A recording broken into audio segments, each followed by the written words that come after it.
una ciudad cuyo nombre rememoraría la conclusión de las guerras civiles en el virreinato. Como en toda fundación colonial, un grupo de conquistadores redactaron un acta para repartirse los cargos de alcalde, corregidores e inscribir la leyenda que iría en el escudo. Los discordes en concordia, en paz y amor se juntaron, y pueblo de paz fundaron para perpetua memoria.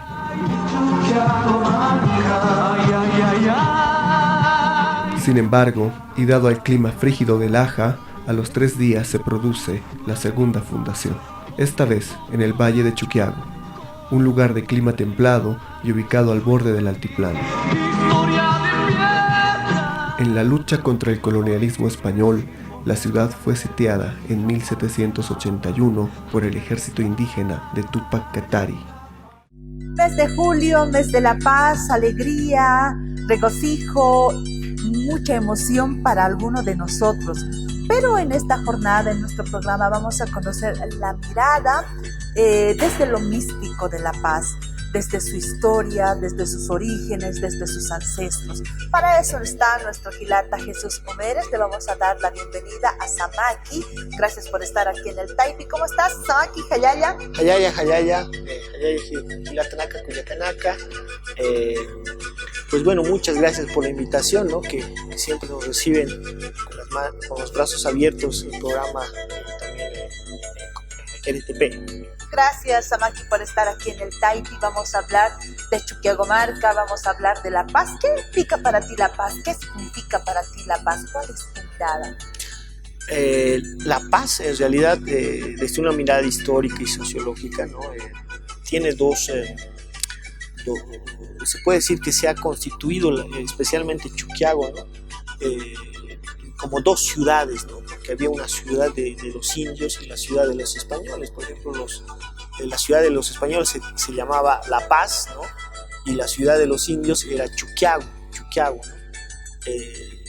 Prácticamente los españoles se sobreponieron, ¿no? En algunas comunidades que vivían, digamos, en los ayllus, allá en Chuquiago, y establecieron los españoles, ¿no? Toda una colonia prácticamente. Entonces se puede ver que ha habido esas dos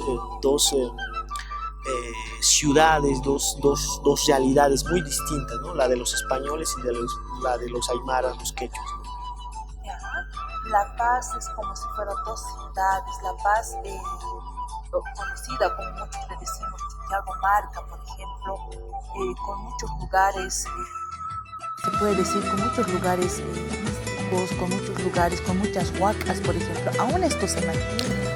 Evidentemente, ¿no? Chuquiago, cerca nomás podemos ver una isla muy importante, la isla Mamani, la isla Illimani, como le conocemos, ¿no? De la cual pues hay muchas leyendas, historias, en las que, por ejemplo, una me encanta a mí es la que Viracocha, Pachacamac, también se le conoce, tenía dos hijos, ¿no?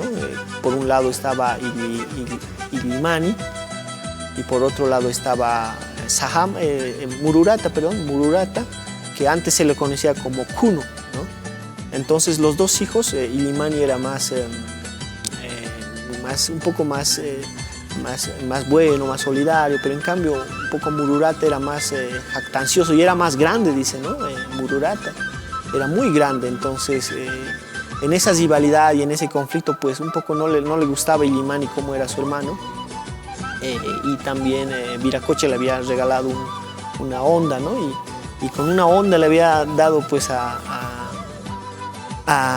Mururata. Entonces la cabeza prácticamente voló, ¿no? Y ahora lo que conocemos Sajama, ¿no?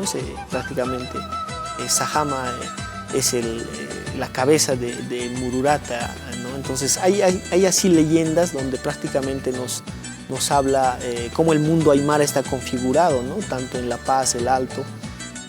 Prácticamente nuestras sociedades, al igual que esta rivalidad donde existe en nuestra filosofía, este conflicto también, ¿no? Porque en la comunidad también hay conflicto, ¿no? Sí. En los ayllus hay conflicto, hay rivalidad. Entonces poco nos muestran estos mitos, ¿no?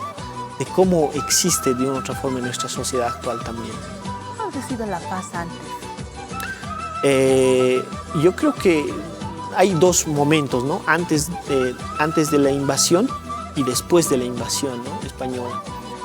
Antes, especialmente, estaba muy conectado con el Tahuantinsuyo, ¿no?, con prácticamente el Cusco, este lado del Collasuyo, que estaba muy conectado, digamos, con varias regiones, con Pacajes, con los Pacajaques, y prácticamente este lugar pues era muy, especialmente yo creo que habían varias comunidades en Chuquiago, varios ayllus, y como es también vallecito, ¿no?, había mucha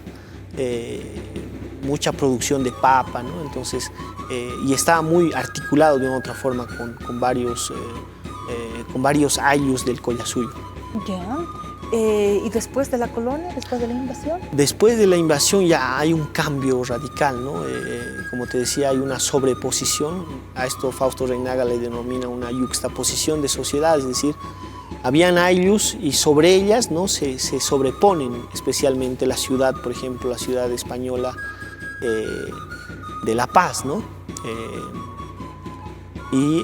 Prácticamente desde ahí, digamos, hay esta realidad, digamos, muy heterogénea, ¿no?, muy de dos sociedades muy distintas, ¿no?, porque en ese tiempo también había mucho racismo, ¿no? Entonces los españoles trataban, hay un dibujo de María Eugenia del Valle, ¿no?, donde nos muestra pues que los españoles, prácticamente con el centro que era la Plaza Murillo, ¿no?, Plaza de Armas, si no me equivoco, se denominaba, era el centro, y tenían una ciudad pequeña y prácticamente se encerraban para que los indios no ingresen ahí, ¿no?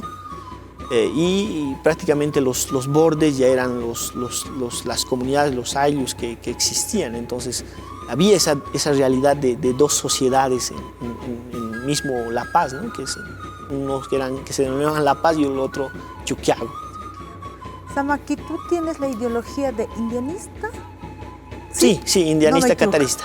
Indianista catarista. ¿Cuál es tu opinión o cómo ves a Pedro Domingo Murillo? En realidad, por ejemplo, ahora muchos celebran, ¿no?, como tú decías, el 16 de julio. Algunos confunden un poco con el aniversario de La Paz. En realidad no es el aniversario, ¿no?, porque el aniversario de La Paz es el 20 de octubre, si no me equivoco, ¿no? 20 de octubre. Entonces, en realidad lo que se recuerda es una cuestión más ideológica, ¿no?, porque se habla un poco de que fue el grito libertario de Pedro Domingo Murillo, y desde nuestra visión un poco más crítica, si hablaríamos de grito libertario, no fue solamente 1809, ¿no? Tendríamos que decir que fue ya desde Túpac Katari, que fue en 1781. Después, en 1809, recién viene Pedro Domingo Murillo, porque en realidad, digamos, Túpac Katari en 1781 quería prácticamente independizarse de los españoles, que los españoles no tengan de una u otra forma un dominio sobre estas tierras, ¿no? Entonces, pero en ese tiempo mismo Pedro Domingo Murillo estaba muy de acuerdo con el Imperio Español, ¿no? Entonces tendríamos que recordar, si fuera así, digamos, el primer grito, el 13 de marzo o el 14 de noviembre, cuando falleció Túpac Katari, ¿no?, que fue prácticamente una lucha anticolonial, porque no estaban de acuerdo con los españoles y ellos decían que nosotros debemos gobernarnos, pero lamentablemente, como es una cuestión ideológica, los ideólogos paceños, de las élites paceñas, dijeron, se recuerda el 16 de julio como el grito libertario, y prácticamente en ese sentido se festeja, digamos, hoy, digamos, ¿no? Aunque muchos no saben el porqué, el contenido ideológico que tiene eso, porque prácticamente es una invención. De la misma forma que el 25 de mayo de 1809, ¿no?, en Sucre, ¿no?, que también es algo ideológico, ¿no?, porque en realidad había dos bandos en Sucre, unos que estaban con los españoles y otros que más o menos querían liberarse o querían un poco no estar bajo las órdenes de los españoles, ¿no? Entonces pero había todo un conflicto en España, ¿no? Con una cuestión que pues otros estaban con otros bandos y no eran tan, digamos, decir que estaban en contra de los españoles. Entonces hay varias contradicciones en la historia para estudiar. Me imagino. Sí, sí. Muchos por ahí he escuchado también a los hermanos de la misma ideología que Pedro Domingo Murillo incluso sería el verdugo de Juliana Paz, Túpac Katari. Sí, porque como te decía, en 1781 Pedro Domingo Murillo más bien trabajaba prácticamente para el ejército español, ¿no? Y no tenía esas ideas libertarias, digamos, de liberarse del imperio español. Es más, digamos, no hay un documento que tú puedas encontrar en historia donde señala la tea que dejó encendida, nadie la podrá apagar, no existe. Ustedes vayan a archivos, no hay, es prácticamente una invención. Entonces uno dice, va a buscar en fuentes históricas realmente si hay este documento, no existen, ¿no? Entonces hay Germán Choquehuanca, que recientemente falleció, trabajó esto, ¿no? De que Pedro Domingo Murillo en 1781 prácticamente era el carcelero de Túpac Katari, porque sí, trabajó para el ejército español. Él mismo señala en uno de sus diarios, ¿no? de que el indio Juliana Paza estaba en tal celda, un poco describe, digamos, ¿no? sobre de cómo estaba la situación de Túpac Katari. Ya. Y ante esta situación que vivimos, Samaki, hay como que dos realidades, dos miradas, ¿verdad? Unos que festejan este 16 de julio. Está bien, no vamos a cuestionar esta parte. Hay muchos que nos alegramos, que nos emocionamos, ¿no? Porque de repente habitamos en este territorio, en esta La Paz, y la amamos tanto y que nos alberga y que estamos ahí con la gente disfrutando de todo lo que nos ofrece. Pero también hay esta mirada que tú nos comentas, Gilata. ¿Cuál sería sabiamente la actitud que deberíamos tener en este tiempo? Yo creo que hay que siempre tener una mirada crítica, ¿no? Con la historia y ser justo con los hechos, ¿no? Un poco no nos agrada en el sentido de que se celebra un grito libertario de Pedro Domingo Murillo, pero no se celebra, digamos, un grito anticolonial que es Túpac Katari y Bartolina Sisa, que iniciaron el 13 de marzo y lamentablemente falleció el 14 de noviembre, ¿no? Y no se recuerda eso. Entonces uno se pone a pensar y dice, se recuerda a personajes como Pedro Domingo Murillo, pero a nuestra gente, de nuestras raíces que son aymaras, quechuas, no se les recuerda nada, ¿no? Y es triste para nosotros, especialmente los indianistas, cataristas, que no haya esa cuestión, porque como un poco señalábamos en un artículo, es una invención, es algo ideológico lo que se ha constituido esto del 16 de julio y también del 25 de mayo de 1809 en Sucre, ¿no? Son invenciones ideológicas que los intelectuales de las clases medias altas blancoides construyeron de una u otra forma, ¿no? Que prácticamente la sociedad hemos asumido, ¿no? Porque ya nos hemos acostumbrado a ir a desfilar con nuestras teas cada 16 de julio.